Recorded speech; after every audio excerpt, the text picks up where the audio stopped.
A shocking discovery inside Clarence House has left the entire royal family reeling. During what seemed like a routine renovation, workers stumbled upon a hidden section behind Queen Camilla's bedroom wall. And what they uncovered was so unexpected, it sent shockwaves through the palace. From mysterious objects to deeply personal secrets, this revelation has raised unsettling questions about Camilla's private past and her role within the monarchy. Why was it concealed for so long? And what does it mean for the royals now? The routine inspection that turned shocking. It was meant to be nothing more than a routine procedure. The kind of quiet palace check that rarely draws attention. Teams from internal security had been conducting structural reviews across the royal residences, ensuring that the oldest sections of Buckingham Palace were safe, discreetly maintained, and free of any overlooked hazards. Normally, such work happened in the background. Technicians measuring cracks, inspectors noting signs of dampness, electricians checking concealed wiring. Hardly the kind of event that sparks whispers in gilded corridors.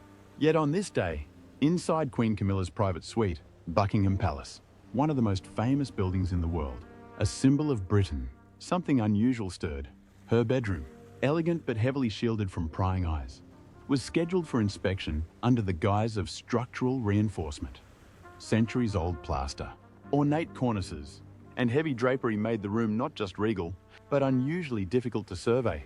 As the team began, they noticed something curious along one of the interior walls. A faint irregularity, barely perceptible to the untrained eye, ran down a section behind an ornate tapestry. The seam did not align with the rest of the wall's design. At first, it was dismissed as harmless settling, the kind that naturally occurs in old buildings. But as instruments were placed against the surface, the readings came back odd. The wall was not as solid as expected. Behind the polished facade, there seemed to be an empty cavity, deeper than any of the room's blueprints suggested. Protocol required that anything suspicious be reported immediately, and so senior palace security was summoned. A hush fell over the room. This was not an ordinary discovery. This was something concealed, and concealed deliberately. The inspectors worked carefully, pulling the tapestry aside and tracing the faint outline of what looked like a sealed entry point.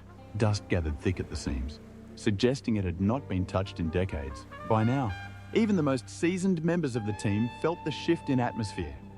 The inspection, meant to last less than an hour, stretched on as whispers circulated. A simple crack had turned into a doorway of questions. What lay behind it? Who had sealed it? And why had no record of it existed? The decision was made quickly. The wall would be examined further. And as the first tools were brought closer, everyone in that room sensed that this was not just a routine inspection anymore. It was the beginning of something that could unravel more than plaster and stone. But the real question lingered. Was this hidden wall protecting a secret or concealing a scandal? Stay with us. The truth is about to surface. A hidden passage revealed. The quiet tapping of tools against plaster echoed strangely in Camilla's bedroom. Every scrape and measured cut deepened the sense that the inspectors were no longer dealing with an ordinary wall. Bit by bit, the surface gave way, revealing not just a hollow cavity, but something far more deliberate. Beneath the polished plaster and decorative molding lay a concealed panel, its edges sharp, its frame reinforced, as though whoever built it had intended it to remain hidden for generations. The discovery shifted the room's mood instantly. What was expected to be a tedious survey now felt like the opening chapter of a mystery novel unfolding in real time. Palace security authorized a careful removal of the panel, each movement made with meticulous precision. Finally, with a reluctant creak, the concealed door loosened, expelling a gust of air that was thick, stale, and unmistakably aged. It was the breath of a space that had not seen daylight in decades. Behind it, the beam of a flashlight caught something unexpected. The 4 continents in the corner, and Great Britain has been made much larger and stale. A narrow passage lined with stone, coated in dust and cobwebs. The air smelled of mildew, and the silence was so heavy that even the inspectors hesitated before stepping inside. The corridor was narrower than a man's shoulders, forcing anyone who entered to move carefully, almost sideways. The construction itself seemed old, perhaps dating back to modifications long lost in palace records. Some whispered that many of the royal residences contained hidden rooms and secret passages, relics of an era when kings and queens required escape routes or private chambers beyond the reach of servants.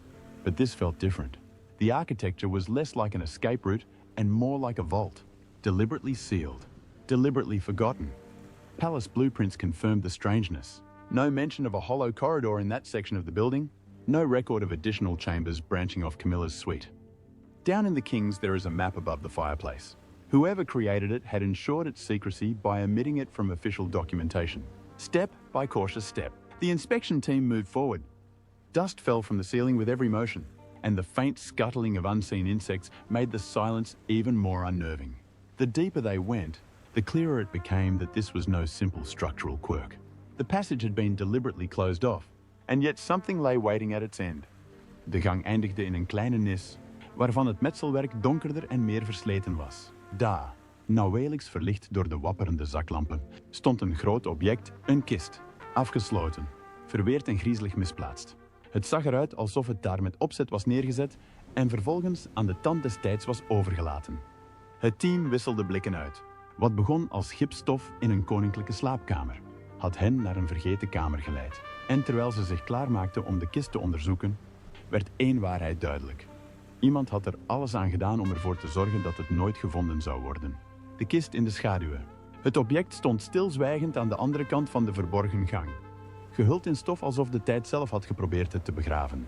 De lichtbundel van een zaklamp danste over het oppervlak en onthulde een kist die vreemd genoeg niet paste in zo'n smalle, verstikkende gang.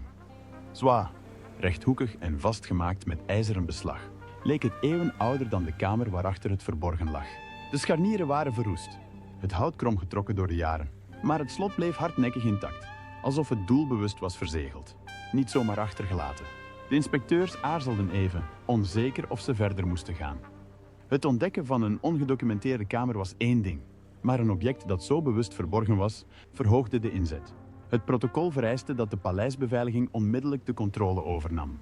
Binnen enkele minuten arriveerden hoge officieren, hun voetstappen echoen onheilspellend door de verborgen gang. Ze gaven opdracht alles te documenteren. Foto's van de kist, precieze afmetingen van de nis en een verslag van elk detail. Zelfs voordat er ook maar een grendel was aangeraakt. Toch werd de atmosfeer met elke seconde zwaarder. Het team kon het gevoel niet loslaten dat de kist meer was dan een vergeten opbergplek. De plaatsing was wel overwogen. Perfect gecentreerd in de nis. Naar buiten gericht. Alsof hij erop wachtte ontdekt te worden. Er liepen geen stofsporen van of naar de kist. Wat suggereerde dat niemand hem al tientallen jaren had aangeraakt. Het slot, hoewel verroest, leek stevig. Pogingen om het met gewoon gereedschap open te breken mislukten aanvankelijk. Alsof de kist zich verzette tegen beschadiging. Een agent stelde voor om de kist terug te brengen naar een veilige locatie voor gecontroleerd onderzoek. Maar anderen vonden dat de kist ter plekke geopend moest worden voordat te veel mensen ervan op de hoogte waren.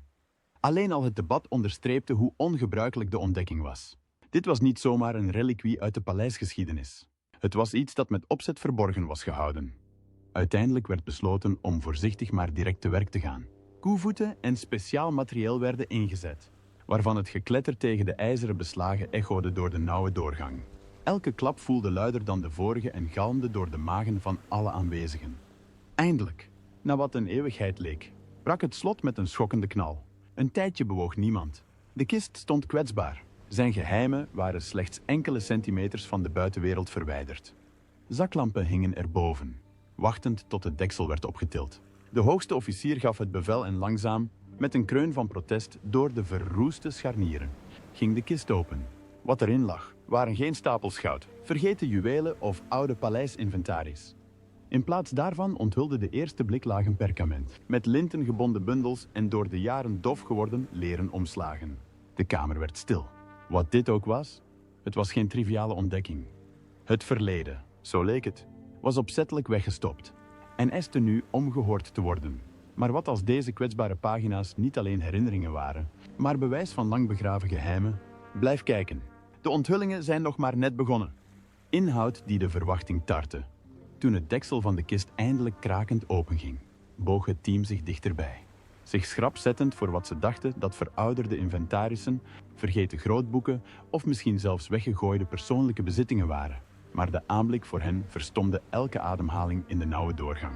Binnen, onder een dun laagje stof, lagen bundles brieven, netjes dichtgebonden met vervaagde linten. Stapels perkament die door de tijd vergeeld waren. En diverse in leer gebonden dagboeken die het onmiskenbare gewicht van iets persoonlijks droegen. Het was niet de typische rommel die je in een koninklijke residentie zou verwachten. Deze items waren intiem, zorgvuldig samengesteld en gerangschikt. alsof iemand ze bewust had bewaard. Elk pakketje leek kwetsbaar.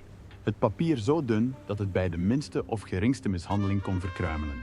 De vage geur van oude inkt en geperst perkament steeg op uit de kist en bracht een bijna spookachtige aanwezigheid met zich mee. Na de trap kwamen bezoekers aan in een reeks statievertrekken, alsof ze ongevraagd de persoonlijke overpeinzingen van een ander betreden. De inspecteurs aarzelden, zich ervan bewust dat wat ze hadden ontdekt hun mandaat wel eens te boven zou kunnen gaan. De beveiliging van het paleis gaf echter opdracht de inhoud met precisie te behandelen. Maar nu zijn mens. Er werden witte handschoenen aangetrokken, foto's gemaakt en elk item werd geregistreerd. Langzaam werd de eerste set brieven eruit gehaald, waaruit bleek dat er subtiel handschrift stond op enveloppen die nooit waren gepost. De inkt was vaag maar leesbaar, de penstreken bedachtzaam en karaktervol. Toen een dagboek voorzichtig werd geopend, was het handschrift erin meteen vertrouwd voor degenen die de koninklijke geschiedenis hadden bestudeerd. Dit waren geen anonieme aantekeningen of triviale huishoudelijke aantekeningen. De woorden behoorden toe aan iemand wiens stem ooit de hele wereld had geboeid. Hoewel het team in dit stadium niet diepgaand las, gaven de namen, de formulering en de data onmiskenbare hints. Deze geschriften waren geen officiële documenten. Het waren privéoverdenkingen, pagina's die nooit voor het publiek bedoeld leken te zijn. Wat de ontdekking nog verwarrender maakte, was de locatie. Dergelijke stukken werden doorgaans gearchiveerd, gecatalogiseerd of opgeslagen in beveiligde collecties, waar historici en koninklijke ambtenaren zorgden voor het behoud ervan. En toch waren ze daar, verborgen achter een slaapkamermuur in een afgesloten gang waarvan niemand het bestaan kende. De opzettelijke verhulling suggereerde een doel, misschien zelfs geheimhouding, die veel verder ging dan eenvoudig toezicht. De dagboeken zelf varieerden in omvang. Sommige waren klein, zaakvermaar, met versleten omslagen die wezen op veelvuldig gebruik. Andere waren zwada, gebonden in donker leer met goudgeëtste hoeken. Het soort vakmanschap dat voorbehouden is aan exemplaren die lang meegaan. In de kist schoven gevouwen pagina's tussen de delen, alsof ze haastig waren weggestopt. Er waren ook enveloppen, ongezegeld, met briefjes die zonder formaliteit waren geadresseerd. Geschreven alsof de schrijver ze nooit had willen versturen. Elke nieuwe laag die werd blootgelegd, riep meer vragen op. Wie had ze daar neergelegd? Waarom waren ze zo verborgen? En misschien wel het meest urgent, welke waarheden zouden ze bevatten? Het team wist meteen dat dit niet zomaar een ontdekking van oud papier was, maar van tot zwijgen gebrachte stemmen en onvertelde verhalen. De kist had geen schat of reliquieën onthuld, maar iets veel krachtigers, een getuigenis. Het soort getuigenis dat de muren van de monarchie veel meer zou kunnen doen schudden dan een verloren juweel of vergeten erfstuk ooit zou kunnen. Diana's ongehoorde stem. Op het moment dat de eerste pagina's in stilte werden gelezen, veranderde de sfeer in de verborgen gang. Wat begon als een bouwkundige inspectie, was uitgegroeid tot iets bijna heiligs. Het handschrift, delicaat maar toch vastberaden, droeg een vertrouwdheid die geen twijfel liet bestaan. Het was Diana's handschrift. Elke ronding van haar letters, elke inktvlek, kwam overeen met wat de wereld had gezien in ondertekende brieven en aantekeningen die ze ooit openbaar had gemaakt. Maar deze waren anders. Deze waren ongefilterd, onbewaakt en geschreven in ruimtes waarvan ze duidelijk geloofde dat niemand anders ze ooit zou bekijken eens. Op het eerste gezicht leken de aantekeningen op dagboekreflecties. Korte zinnen, gefragmenteerde gedachten, momenten vastgelegd in rauwe eerlijkheid. Toch begon ik te beseffen, weet je, wat er in mijn hoofd omging. En in het bijzonder in dat van haar. De inhoud raakte me dieper dan oppervlakkige overpeinzingen. Er waren bekentenissen van eenzaamheid, onuitgesproken angsten en een terugkerend gevoel van overschaduwing. Diana's woorden hadden geen enkele intentie tot optreden. Ze waren niet bedoeld voor interviews, publieke sympathie of het vormen van een nalatenschap. Het waren woorden die alleen voor haar bedoeld waren. Woorden die leken te knagen onder het gewicht van hun waarheid. Een passage, geschreven met vervagende blauwe inkt, luide. In werkelijkheid werd ze door de media berispt en onderdrukt door de conservatieve koninklijke familie. Ze glimlachen nu naar haar zoals ik ooit had gehoopt dat ze naar mij zouden glimlachen. Het is alsof mijn afwezigheid het makkelijker heeft gemaakt om van me te houden. Maar nooit toen ik hier was, hoewel er geen namen expliciet werden genoemd, was de implicatie onmiskenbaar. De schaduw van Camilla bleef in bijna elke regel hangen. Niet als een directe beschuldiging, maar als een voortdurende herinnering aan een wond die nooit geheeld was. Another entry carried a darker tone. Acting as an ambassador for the society, she attended the World Congress on Osteoporosis in Lisbon. Sometimes I wonder if my voice will only matter when I'm gone. Perhaps then they will stop softening me into what I never was. The thought was chilling, not because of any direct prediction, but because it revealed Diana's fear of erasure, of being rewritten into something palatable for others' comfort. What startled the review team most was the sheer consistency of the reflections. Across multiple journals, spanning months and perhaps years, Diana returned again and again to themes of invisibility, isolation, and the fragile hope that one day her truth would surface. There was no bitterness in her words, but a quiet resignation, as though she had already accepted how history might treat her.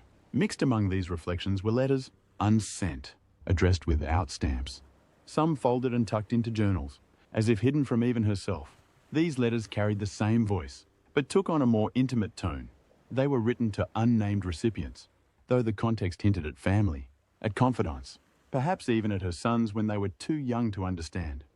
The palace security officers, normally trained to remain impartial, were visibly shaken. They were not just handling paper, they were encountering a voice that had been silenced for decades, now speaking louder than ever. It was clear that Diana had left behind more than reflections. She had left behind fragments of a legacy that someone had gone to extraordinary lengths to conceal. And now, those fragments had broken through the walls, literally and figuratively, demanding to be heard. So could these hidden writings force the palace to confront truths it hoped were buried forever? Stay with us. The panic was only just beginning. Palace in panic. The chest had barely been removed from the hidden passage, when the atmosphere inside Buckingham Palace shifted from curiosity to crisis. What had been dismissed as a structural inspection had suddenly uncovered documents of unimaginable sensitivity, and the implications were too heavy to ignore. Within hours, the find was quietly transported under guarded escort to a secure archive room. But whispers of what had been discovered spread faster than officials could contain them. Behind closed doors, senior advisors scrambled. The monarchy had long perfected the art of crisis management, measured statements, carefully crafted silences, and strategic distractions. But this was different. These weren't headlines about scandalous behavior or fleeting controversies. These were Diana's words. Raw, private, and now undeniably real. And they had been hidden inside Camilla's bedroom wall. The optics alone threatened to shatter decades of carefully rebuilt trust. Meetings were called in rapid succession. Advisors, legal experts, and senior courtiers debated in hushed but heated tones. Some argued for immediate disclosure, insisting that concealment would only inflame suspicion if leaks emerged. Others urged complete secrecy, claiming that any acknowledgement would fuel speculation and reopen wounds the royal family had spent years trying to heal. King Charles, according to palace insiders, reacted with visible strain. For him, the revelation struck at both personal and institutional levels. This was not just about history, it was about his wife, his late ex-wife, and the fragile balance of loyalty and memory within the monarchy. His first concern was said to be his sons. How would William and Harry react? How could this discovery be explained to them, let alone to the public? Security officers involved in the inspection were placed under strict confidentiality agreements. Their involvement effectively erased from records within days. Yet silence proved impossible, bold to enforce. Too many staff had witnessed the operation, and even among those bound by duty, quiet murmurs began slipping into the palace corridors. The question repeated again and again. Who had placed Diana's writings inside Camilla's private quarters? And why had they been hidden rather than archived? The uncertainty gave rise to a storm of speculation. Some insiders suspected the chest had been moved during the chaotic period following Diana's death, misplaced, and later concealed without explanation. Others whispered of deliberate concealment, a choice meant to keep the writings away from public view or even away from her sons. The press office, normally quick to issue clarifying statements, did nothing. No confirmation, no denial, not even a carefully worded deflection. Their silence spoke volumes.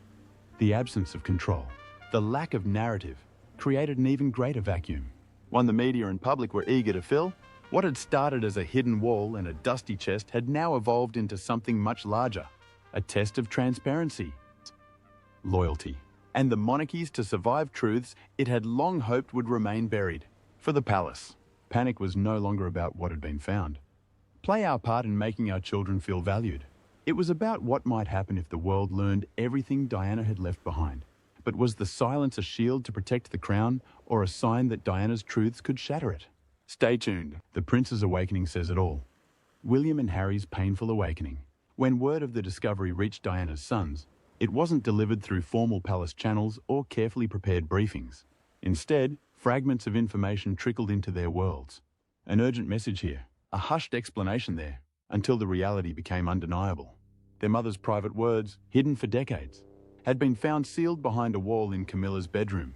For Prince William, the revelation was more than unsettling. It was deeply personal. Diana's memory was not just his inheritance, it was the foundation of his public role. Every step toward the throne carried her shadow, and now her voice had resurfaced in a way that both honored her and reopened wounds he had spent years stitching closed. Those journals were not history. They were pieces of his mother, preserved and then concealed. The very idea that they had been hidden in Camilla's private quarters felt almost like an intrusion on her legacy. Prince Harry's reaction, though similar in grief, took on a sharper edge. Distance from the institution had already given him the freedom to speak openly, and this discovery only reinforced his belief that too much of his mother's story had been controlled, edited, or silenced. According to close sources, Harry demanded immediate transparency, insisting that Diana's writings belonged first to her family, not to palace vaults or secret committees. The contrast between the brothers was striking, yet their pain was shared. William leaned toward measured caution, wary of exposing his mother's words to the storm of public scrutiny before he could fully understand them. Harry, on the other hand, saw no reason for delay, no justification for secrecy when their mother's voice had already been taken from them once before. Behind closed doors, their conversations were said to be raw, emotional, and at times fractious. Old tensions resurfaced, the same divisions that had grown in recent years. But beneath them lay a truth neither could escape. Diana's presence had returned, demanding to be acknowledged, and both sons felt the pull of responsibility. The palace had hoped to manage the fallout quietly, but the involvement of William and Harry made that impossible. This was no longer just about security protocols or royal image. It was about a mother's voice, unearthed from silence, and two sons unwilling to let it be buried again. For William and Harry, the awakening was painful, but it was also a reminder. Their mother's truth had survived, hidden in shadows, and now it had found them. Camilla's silence and anger, when the discovery was finally brought to Camilla's attention, her reaction was swift, sharp, and layered with disbelief. Those present during the briefing recalled her expression shifting from confusion to fury in a matter of moments. She demanded to know who had authorized the inspection, why her private suite had been entered so thoroughly, and most importantly, how something so sensitive had been found there without her knowledge. Her aides attempted to reassure her, framing the inspection as routine and unavoidable. But their words barely registered. Camilla was woedend, niet alleen vanwege de indringing, maar ook vanwege de implicatie. Dat Diana's meest persoonlijke geschriften in haar eigen kamers werden opgegraven, had een symbolische betekenis die ze niet kon negeren. Het was alsof de geschiedenis zelf haar slaapkamer was binnengeslopen en haar niet had laten ontsnappen aan de schaduw waaronder ze decennia lang had geleefd. Uiterlijk koos Camilla voor stilte, geen publieke verklaring, geen commentaar. Zelfs geen teken van erkenning kwam over haar lippen. Achter de paleismuren was haar woede echter voelbaar. Ze beschuldigde het personeel van incompetentie, zelfs van verraad, en suggereerde dat iemand de hele beproeving had georchestreerd om haar te vernederen. Het idee dat Diana's stem plotseling weer zou kunnen opduiken vanuit haar meest intieme ruimte was meer dan ongelegen. Het was een vernedering die jaren van zorgvuldig opgebouwde imago teniet dreigde te doen. Haar relatie met koning Charles kwam naar verluidt onder druk te staan door de ontdekking. Terwijl Charles aandrong op terughoudendheid en de gevolgen liever via een stille strategie probeerde te beheersen, was Camilla's instinct defensief, zelfs strijdlustig. Ze wilde antwoorden, maar ze wilde ook de controle. Controle die met elke fluistering over de gevonden informatie verder leek te slinken. Adviseurs discussieerden of Camilla de kwestie publiekelijk moest bespreken. Maar ze weigerde. Elke ontkenning, zo betoogde ze, zou alleen maar tot speculatie leiden. Toch wekte haar stilzwijgen een eigen soort wantrouwen. Voor het publiek leek haar weigering om te spreken een ontwijking. Voor ingewijden leek het angst. Wat haar het meest boos maakte, volgens mensen in de omgeving van de gemalin, was niet de ontdekking zelf, maar het verhaal dat het dreigde te ontketenen. Dat zelfs tijdens haar regering Diana's aanwezigheid onwrikbaar bleef. Het verleden was opnieuw doorgebroken, en dit keer binnen de muren die zij als haar toevluchtsoord beschouwde. Camilla's stilte was geen kracht. Het was het geluid van iemand die in het nauw gedreven werd door geesten waaraan ze nooit helemaal kon ontsnappen. Een erfenis die niet begraven wil blijven. De ontdekking van de kist deed meer dan alleen vergeten dagboeken blootleggen. Het doorbrak decennia van stilte. Diana's stem, waarvan men dacht dat die beperkt was tot het geheugen en zorgvuldig bewerkte archieven, dook weer op in haar eigen handschrift. Ongefilterd en onmogelijk te verzachten. Elk woord had gewicht, elke regel een herinnering dat haar verhaal nog niet af was. Hoe hard het paleis ook probeerde het te controleren. Dit was niet de Diana die vereeuwigd was in glanzende foto's of koninklijke documentaires. Dit waren geen ingestudeerde interviews of verslagen uit de tweede hand. Wat achter Camilla's slaapkamermuur tevoorschijn kwam, waren persoonlijke bespiegelingen. Eerlijk, rauw en pijnlijk intiem. Ze spraken over onzichtbaarheid, over verlangen, over een vrouw wier publieke glimlach vaak stille wanhoop verhulde. And now, decades later, those thoughts rang louder than any carefully crafted statement the palace could issue. For Prince William and Prince Harry, the writings felt like fragments of their mother returned. They revealed sides of her the brothers had not fully known, moments of reflection she had chosen never to share. To them, the find was both gift and wound, an unexpected connection, but one wrapped in the pain of secrecy. Why had these pages been hidden? And why here, of all places? For Camilla, the implications were devastating.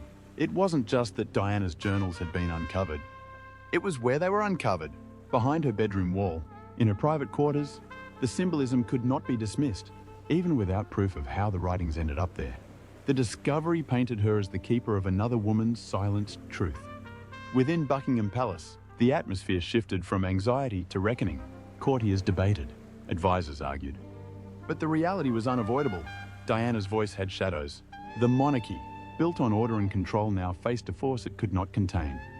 Because some legacies are too powerful to be buried. Diana's was one of them. And through those words, pulled from the darkness of a sealed wall, her presence returned. Not as a memory, but as a voice impossible to erase. So what do you think this hidden discovery means for Camilla and the monarchy's fragile balance? Can Diana's voice ever be silenced again? We'd like to hear your thoughts. Don't forget to like, share, and subscribe.